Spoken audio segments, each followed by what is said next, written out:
जेवण केलं आणि आम्ही आमच्या घराकडे निघालो. आमच्या घराच्या रस्त्याकडे साई पालखी निवारा लागत होता, त्यामुळे आम्ही सरळ साई पालखी निवाऱ्याकडे पण आलो.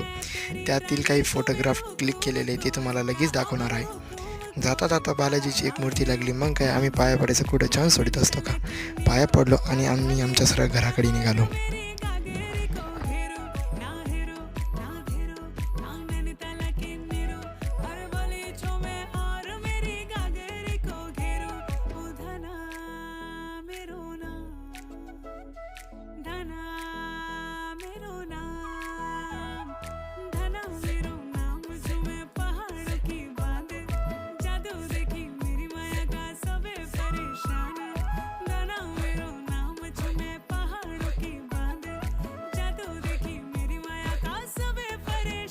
परेशान वे तू जान तू पहाड़ की बांध तेरी नौपटे की